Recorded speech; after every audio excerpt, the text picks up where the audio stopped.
Okay, so the soldering iron is making a beeping sound. So where am I at today?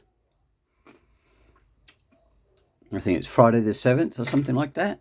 7th, 8th, anyway, of August 2026, in case you need to know that. So after printing out the battery, cell holder and the nickel strips, and that's pure nickel, arrived. These are not too bad. They do fit still, and I still will be using them, but the little slots there need to be longer. They need to be, instead of 4 mils, 5 mil, because they sit directly above the cell there, right above that. And I mean, they do anyway, but the idea is to try and get it as original as possible. That's the aim. So if I've got, hang on, I've got one here.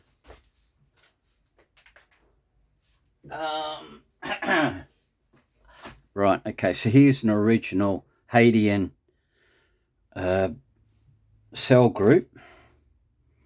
All right, you could say it's a battery in its own right, because it's more, each individual cell joined together would make a battery.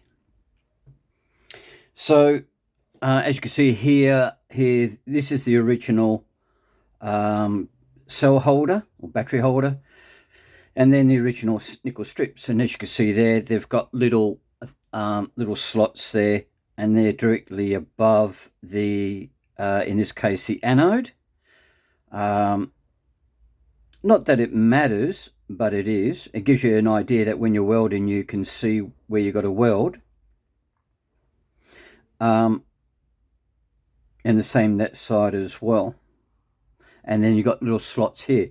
Now, if you're interested why they've got little slots, the reason why they have the slots really is, well, in electronics, if you have a solid strip there, you will get inductive action happening here, where the current will, you get inefficiencies basically, and it doesn't flow properly. And in theory, that minimizes the inductive action of a flat strip of copper. I haven't really read up on it, but that's what I briefly read somewhere, why they do that. In this case here, why they got slots there, it might be the same, but I don't think so, because it's all soldered up, so it won't have the same effect as those. But anyway, so here is the one that I 3D printed, copied off that, and actually I will need to improve this. And here is the nickel strip, and here's the board, the Hadean board, that it suits in theory. Now, what I'm going to do is I'm going to try and fit it in there. I have fitted it already, and it does fit like so. It's a little bit tricky. Let me just, because it's got a little bit of gunk on it. That's the reason why it's a little bit tricky to get in, but it does go in, as you just saw. Right, okay, so there it is there in place. And then what we do is we actually melt that down, so it holds the group on the board over and above what the nickel strip does.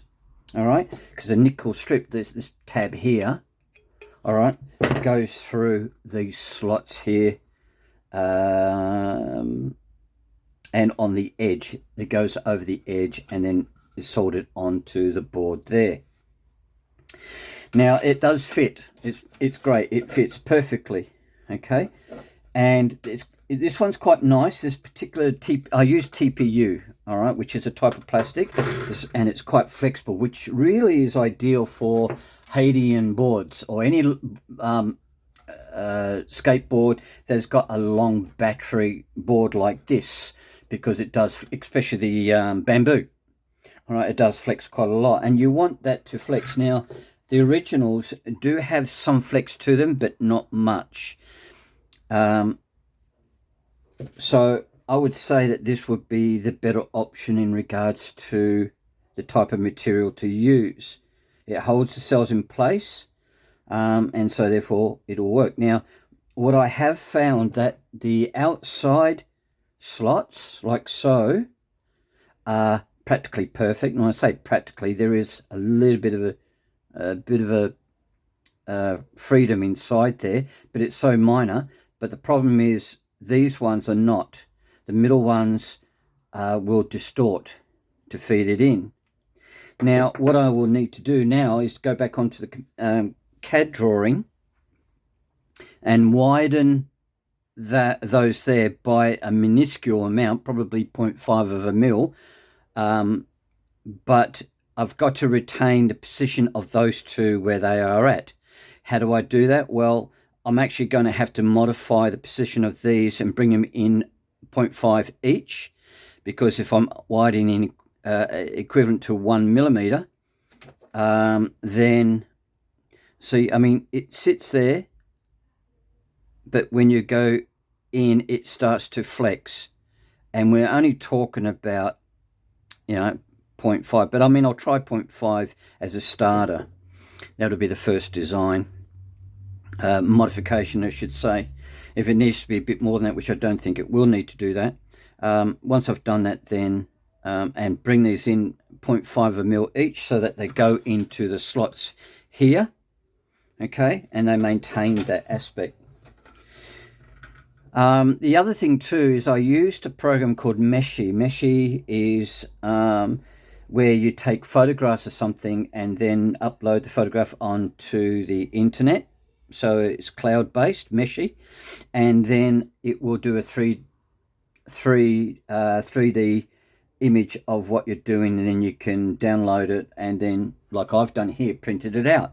Now, and you can edit it as well, because it produces what they call a STL file, .stl, and STL is a file in 3D printing where you can make adjustments, or you can create something like this.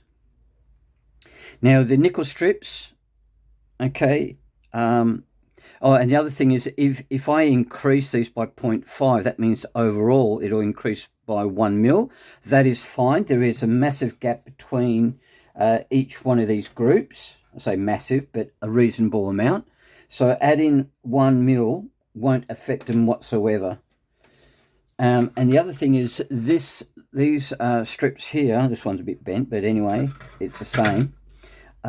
These strips here aren't quite right. As I said, that needs those little slots there need to be 5 mil wide, and so from that side it stays, and then they cut it a little bit further along, and so for the same for all of them, because they're in the right position on their left side of the slots, but they need to be extended on the right side of the slots. But the gap here is much wider than that gap there, and in overall it's 1 millimeter too wide for my liking. So adding changing the slots here doesn't affect the overall, obviously. It's just bigger slots. But what I've asked them to do is to reduce this side by 1 mil. So cut out a piece so that the whole thing on this side shrinks. Not based on any other measurement, only from the measurement from here, okay, to the end there. And the reason being is, with these fellas, there's a gap there, and that gap is, when you perfectly position it, the long end you've got to adjust is about 1 mil too far that way. You don't want to reposition this. I'd rather chip out this part here, remove it, reduce the length by 1 mil, and that will sit pretty then. Now, they will still work. They're fine for the job at hand. But I've requested another 100 of these, and they will look absolutely schmick once they're made, and then I'll weld them on and then go from there. You see, it's flush, and I can weld that on that cell there if need be in my practice run. Okay, when I do practice, because these ones are other brand, other crap. Well, they're not crap really. Well, they are, because they're a bit old. 23 milliohms and only 4,128 when they should be, I think, 4,500. These are old ones. They're not from Evolve. It's from another product that I had to work on, and I've basically told the customer he needs new cells, whether he likes it or not. Now I've got SDI, so I've got Samsung cells these are 21/700s. All right, they're 21 across and 70 long. They're not the 18650s, which is 18 across and 65 long. These are a bit bigger, and that's what I'm aiming to do. Now, once hang on, I've got the bag here. So I've got a bag of them, 100 of them, as I said. So I'll be using those on the 4 or 5 boards that I've got here. I've also got a GTR that needs all the cells replaced. And but once I've adjusted this, okay, made it a little bit wider by 0.5, so the cells sit in there quite nicely. Once that's done, I'll be happy with that. This has worked out excellent, absolutely excellent. And going back to Meshi, I took one photograph. It wasn't ideal because there were little risers on the tips here, little high ends, but then I used a program to slice them off, tidy it all up. But what Meshi allows you to do is to take several photographs to get a far better, accurate 3D model of what you're printing. So I'm going to do that today as well, and that should give me a raw file that I can almost, I would say almost, in theory, without having to clean it up, be perfect to do a print run today. So I'll do it 2 ways. I'll widen these by 0.5 each, and also I'll get my camera and redo the scanning of one of the originals with multiple shots to get a more accurate 3D model, and maybe that might be the way to go. Maybe. But you see, it's plastic, so it does distort a little bit. The originals do have a little bit of a flex, all right, to bend. And if you notice, there's a gap between them as well, which is good. That is also ideal. You don't want them right up against each other, because if there's any flex, they'll rub against each other, and that's the last thing you want to do. I think that's a great design. Really good design. Very impressed by it. So that's where I'm at the moment. This is one board where I don't know if the electronics, but the board itself, I don't know what condition it's in, whether it's working or not. It's missing.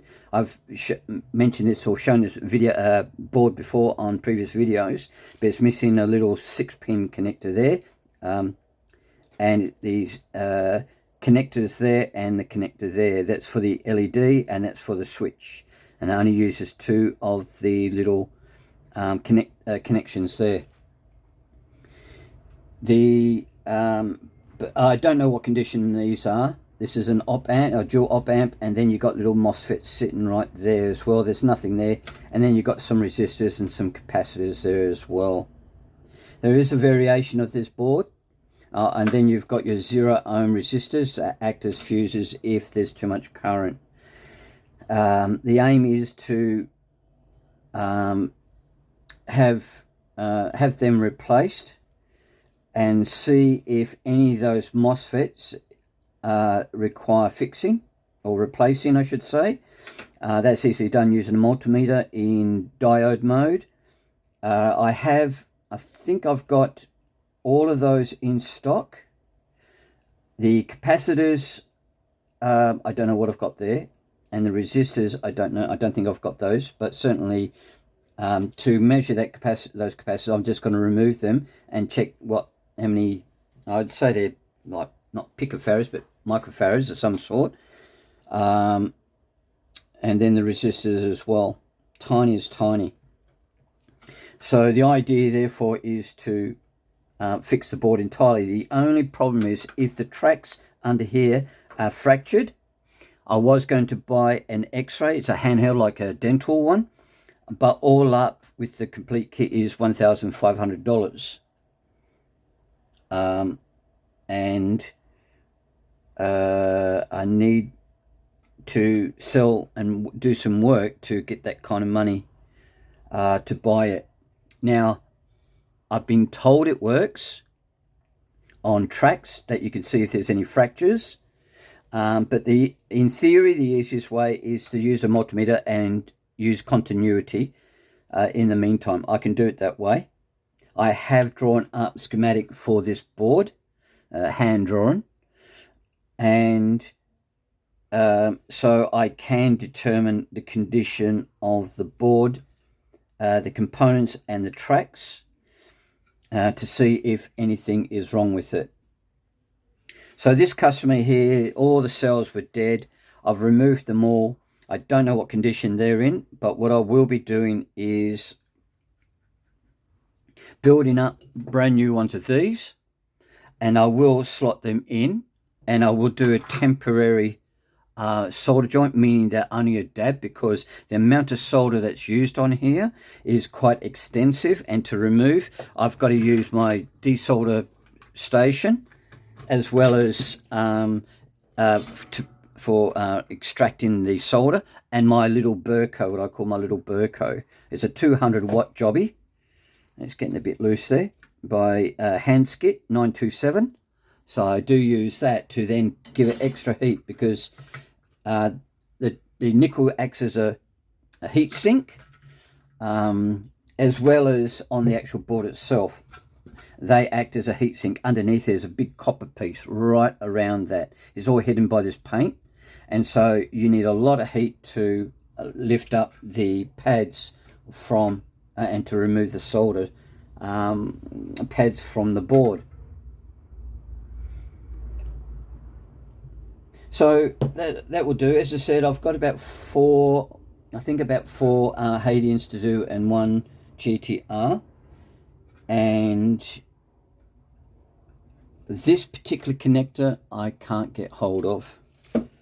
This is one of the biggest culprits in regards to board repair of this kind of board, where on the back here the two solder, the two pins of the connector for the big holes, not pins but slots there. Their solder joints, they tend to fracture, and then the board won't work. I have got I did have a board that came in where a bit of solder broke off, because this is battery voltage, and we're talking about 44.4 volts as the nominal voltage, but the little pins there you see are around about 5 volts, and they're connected up to the little MOSFETs there, and a piece of solder broke off and made a bridge between the high voltage and the 5 volts, and in doing so the pad itself had vaporized, and of course the component had failed, and that was under a warranty. And awesome as Evolve are, they just turned around and said, yep, just replace it. And so the customer got himself a new battery. So yeah, I think it's going well. What do you think?